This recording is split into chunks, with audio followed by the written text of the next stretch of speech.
Consider it done. Emma, are you certain you want to make this public? Your brother is about to be humiliated. I thought about every small humiliation, every quiet insult, every family gathering where Mike had subtly, or not so subtly, undermined me. The evenings he mocked my modest apartment and my job as a lease coordinator. The Christmas when Mom implied that not everyone was cut out for leadership. That Thanksgiving when Mike introduced me to his girlfriend as the sister who'd never really found her path. I took a deep breath. I'm certain, I said. I'd spent the past 45 minutes in the parking garage, reviewing the documents on my tablet, memorizing every detail. The Henderson Family Trust, established by my grandfather in 1987, had grown into a portfolio of 23 commercial properties across the state, covering over 2 million square feet and generating roughly $47 million annually.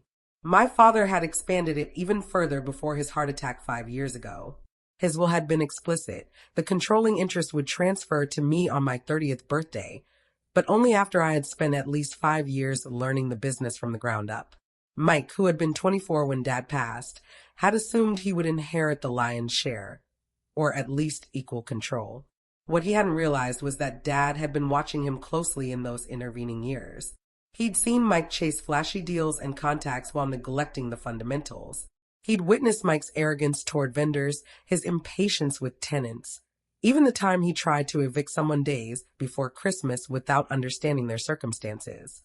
About 6 months before Dad passed, we were inspecting a roof repair together. He had said quietly, "Emma, your brother thinks leadership is about bold moves and instant respect. Real leadership is about knowing every person your decisions touch. It's understanding that a business isn't just numbers, it's livelihoods." He had made me promise to experience every level of the company so I could understand its impact on everyone involved. I had kept that promise. My phone buzzed. James was in the lobby. Corporate counsel was with him. They looked tense.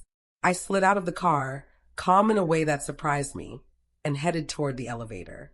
When confronting family, most people imagine shouting, confrontations, or dramatic accusations.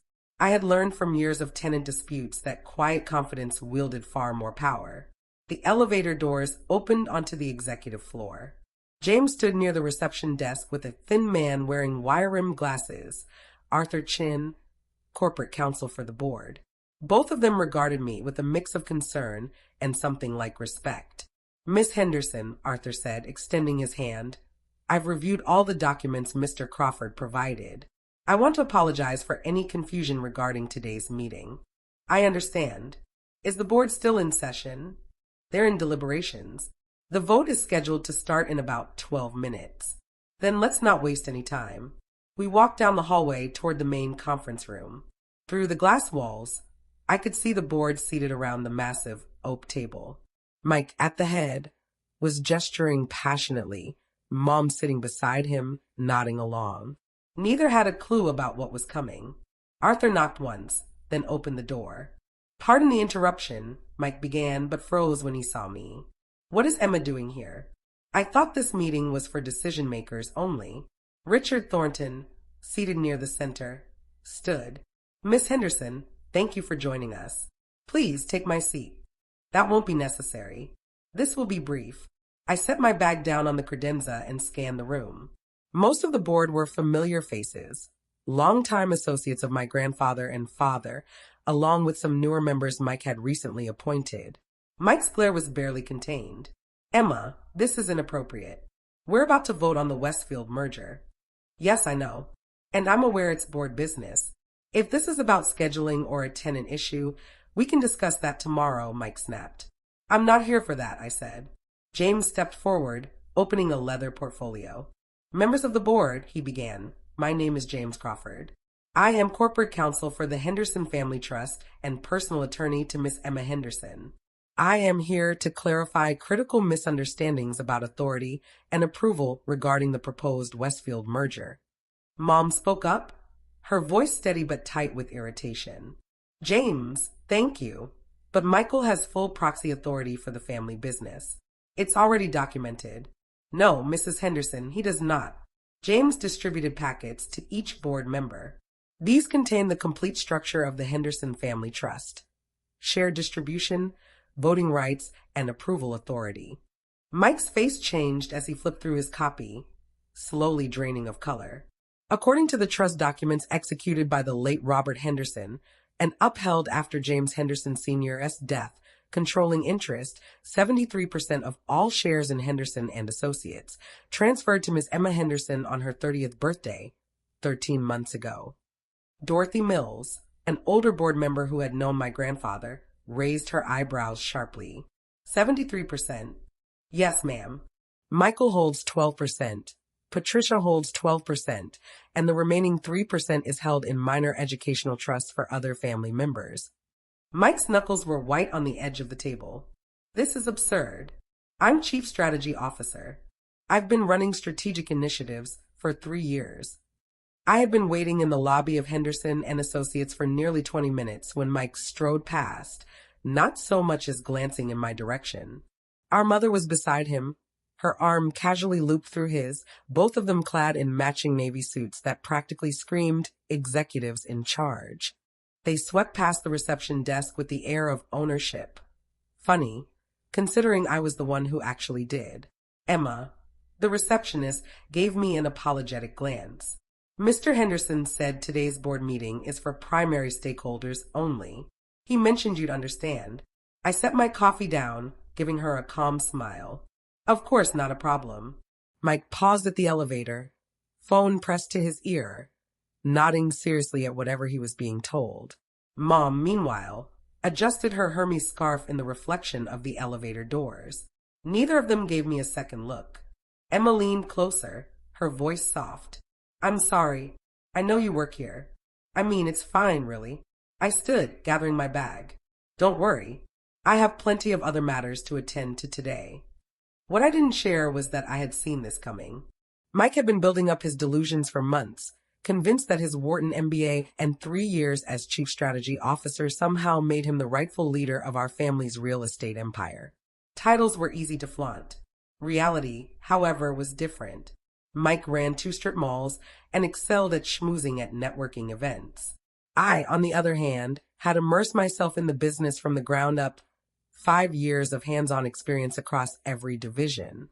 I made my way to the parking garage, sliding into my 7-year-old Honda Civic, which Mike had ridiculed endlessly at family gatherings. Still driving that, he would sneer, jingling the keys to his pristine BMW. Some of us, I thought, just preferred substance over appearances. My phone buzzed with an unknown number. I answered as I started the engine. Miss Henderson, this is Richard Thornton, CEO of Henderson and Associates. Hello, Mr. Thornton. What's the matter? His tone carried a hint of panic, though he tried to mask it. Apologies for the confusion this morning. We have an urgent situation. The board is attempting to approve a merger with Westfield Development Corporation, but our corporate attorneys have just informed me that it cannot proceed without the approval of the controlling shareholder. I let the engine hum, the silence stretching. I see, I said. He cleared his throat. Our records indicate you hold 73% of company shares through the Henderson Family Trust, transferred to your sole control on your 30th birthday last year. Your brother Michael and your mother Patricia each hold 12%. That's correct. Miss Henderson, your brother is in the boardroom now with 8 other members, attempting to push through a merger to sell Henderson and Associates to Westfield for $240 million. He's telling everyone he has full authority as the family representative. I pulled out of my parking spot, phone on speaker. Does he? No, ma'am. Not even close. Without your signature, this merger cannot proceed. But he has convinced the board that you are just junior staff in property management and that he alone can approve family business decisions. 5 years in the property management division hadn't been about necessity. They had been about preparation. I had risen from leasing agent to coordinator of operations, mastering tenant relations, maintenance, and strategic property decisions. I knew which tenants struggled, which buildings needed investment, and which acquisitions made sense. Mike? He networked at galas and golf tournaments. Mr. Thornton, I need your honesty. Is this merger genuinely beneficial for Henderson and Associates? Or is it about Mike cashing out his minority stake? The pause spoke volumes. There are concerns about the long-term fit. Westfield intends to convert most commercial properties into luxury residential units, displacing roughly 60 small businesses, some of them loyal tenants for decades. Mike argues higher revenue per square foot should override sentiment. I thought of Rosa Martinez and her bakery in our East Side Plaza, the family-owned bookstore, the martial arts studio where kids train for free, communities Mike would destroy for a quick profit. How did this even reach the board without my knowledge? I asked. He filed paperwork claiming full proxy authority over all Henderson family holdings. Many documents appear legitimate, but are outdated or misrepresented. Fraudulent, then? Too soon to label it definitively, but yes, concerning. I merged onto the highway, not heading home but toward my attorney. How long before the board votes? 2 hours. If approved, your brother intends to present your consent as a formality afterward, likely forged or claimed verbally. Another pause. Miss Henderson, I want to stress something. I've led this company for 11 years. I knew your grandfather, watched your father build this business. What's happening in that boardroom dishonors everything your family has created. Thank you for telling me, Mr. Thornton. What do you need me to do? I smiled even though he couldn't see it. Nothing yet. I'll handle this. I hung up and immediately called my attorney, James Crawford, who had quietly overseen the transfer of controlling interest to me per my grandfather's instructions. Emma, gather every document proving my controlling interest, share certificates, trust papers, corporate filings. Meet me at Henderson and Associates in 1 hour. What happened? She asked. My brother is trying to sell the company without my knowledge. Contact the corporate counsel too. I want every board member informed that this merger cannot proceed without my written approval. You've been managing 2 properties and attending board meetings, I said quietly. That's not the same as running the company. I have an MBA from Wharton, Mike shot back. I've led our expansion in 2. You've led exactly 0 expansions, Mike. I didn't raise my voice, but the words cut through the room like glass. Every acquisition over the last 3 years was researched and proposed by the property management team, vetted by our finance department, and approved by Richard as CEO. You attended the closing meetings and took credit in the press releases. The room went still. Dorothy cleared her throat carefully. Emma, I have to ask, if you've held controlling interest for over a year, why are we just hearing about it now? Because I was honoring my father's wishes, I said. He wanted me to learn this business from the ground up before exercising any authority. I've spent the past 5 years working every division: property management, tenant relations, maintenance, operations. I know every building we own, every major tenant, every capital project, every financial metric that matters. Mike slammed his packet onto the table. This is insane. You're just a glorified secretary in leasing. I'm the majority shareholder of this company, Mike, I said evenly, which means every major business decision requires my approval. I turned to Richard. That brings us to today's vote. Richard nodded slowly. The Westfield merger cannot proceed without controlling shareholder consent. And you don't have it, I said simply. I'm formally denying approval for this merger. Mike shot to his feet. You can't do that. This is a $240 million deal. Do you even realize what your share would be worth?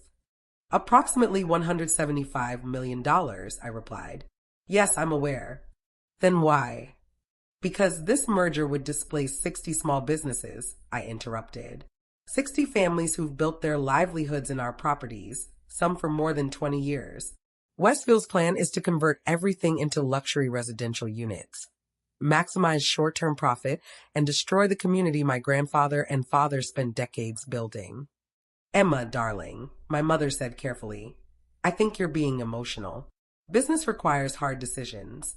I'm not being emotional, Mom. I'm being strategic. I met her eyes.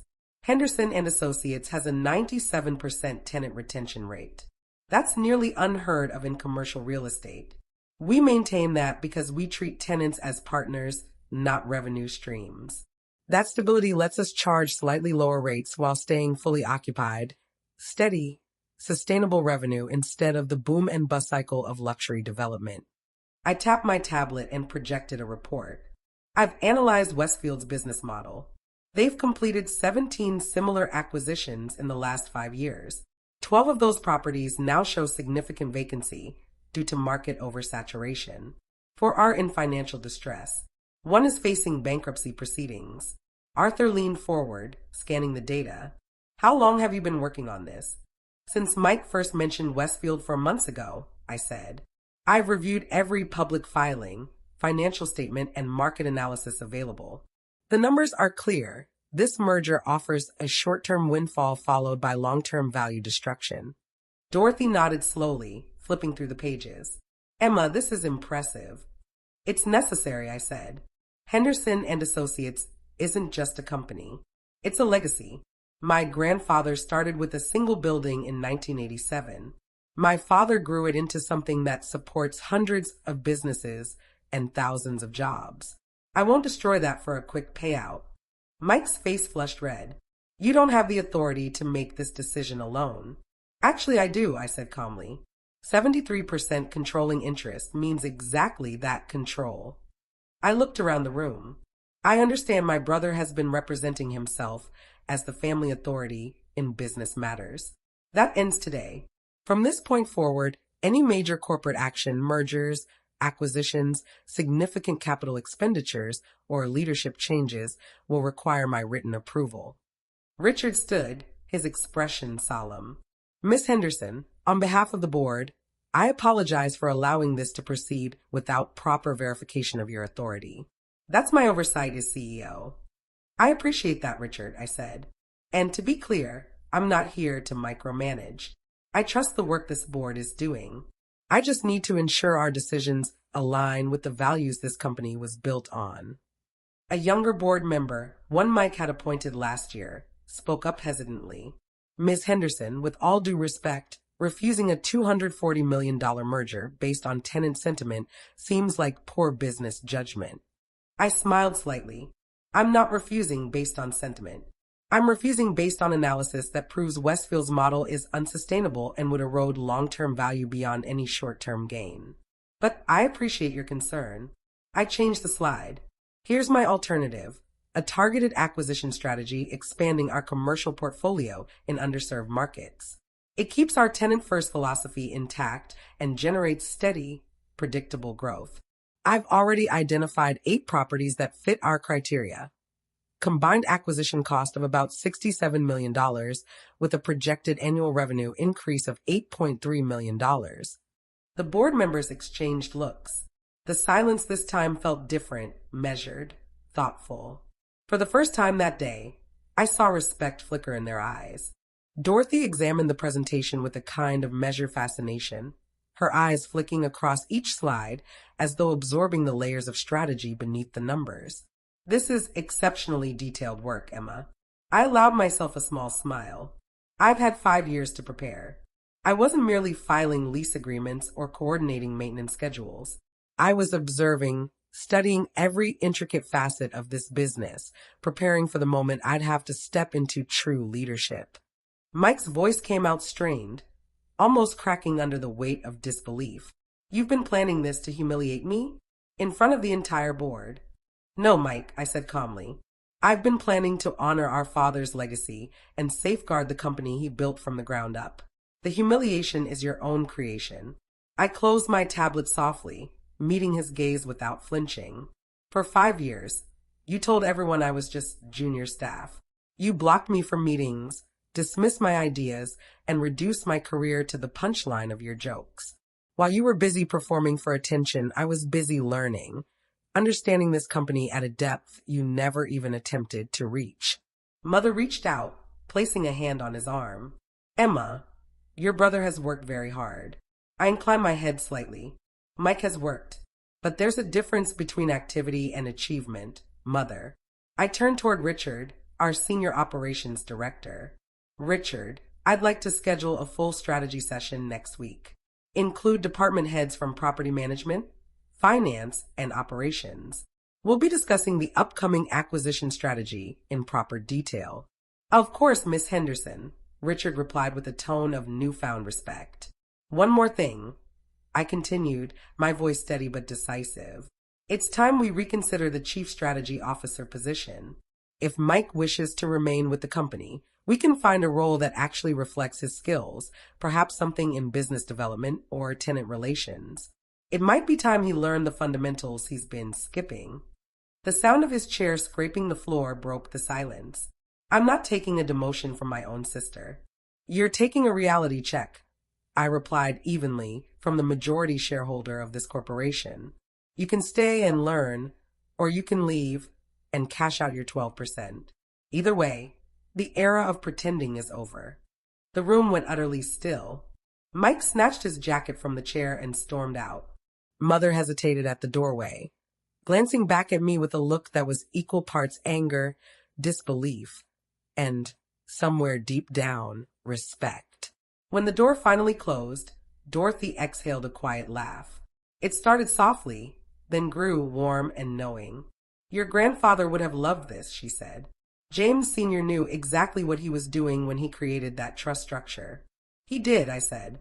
He and Dad both. They just trusted I'd be ready when the time came. Richard straightened his tie. Miss Henderson, I believe I speak for everyone here when I say this company is in good hands. Today, you demonstrated the kind of leadership we've been missing. Thank you, Richard. As I reached the door, another thought came to me. We'll be forming a tenant advisory board, representatives from our major tenants to provide input on property improvements, lease structures, and community needs. My grandfather always said we're not in the real estate business, we're in the relationship business. It's time we formalize that philosophy. Outside, as I stepped into the elevator, James joined me. That was remarkably restrained, he said. I expected fireworks. I smiled faintly.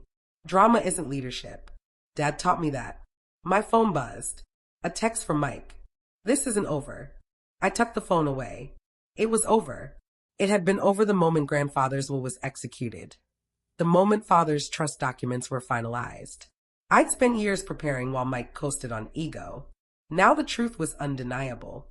By tomorrow morning, every employee would know. By afternoon, every tenant would hear. And by evening, Mike would be explaining to his golf buddies why the junior staffer was the true power behind Henderson Holdings. I drove home to my modest two-bedroom apartment, the one Mike loved to mock. He never realized I chose it because it sat beside our East Side Plaza property.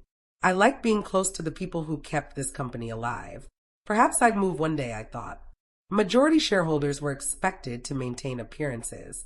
But then again, that kind of vanity was exactly what had blinded Mike, leasing cars he couldn't afford, attending charity galas that meant nothing. The phone rang. Richard Thornton again. Miss Henderson, I wanted to confirm. Your brother submitted his resignation 20 minutes ago. Very abrupt, quite dramatic. Accept it, I said. Calculate the buyout value of his 12% per the shareholder agreement and have Arthur prepare the paperwork. Mike will be fine. 12% of this company is worth about $35 million. He can find somewhere else to pretend he's in charge. Understood, Richard said, then paused. Emma, your father would be proud. You honored every instruction he left. You handled this with true grace. After the call, I stood by the window, looking out over the city lights. Somewhere out there, Mike was probably calling every contact he had, spinning the story to save face. Somewhere, Mother was sitting in quiet disbelief, finally realizing her sweet but unambitious daughter had just outplayed everyone. And somewhere across town, Rosa Martinez was locking up her bakery, unaware that the merger which would have erased her lease had just been stopped by the girl from the leasing office who always complimented her pastries. I smiled faintly. Tomorrow, the real work would begin. Tonight, I'd celebrate quietly, just as I had lived and prepared, with patience, precision, and certainty. My grandfather once said, real power doesn't raise its voice. It doesn't need to be seen, only felt. He was right. And now, finally, everyone else knew it.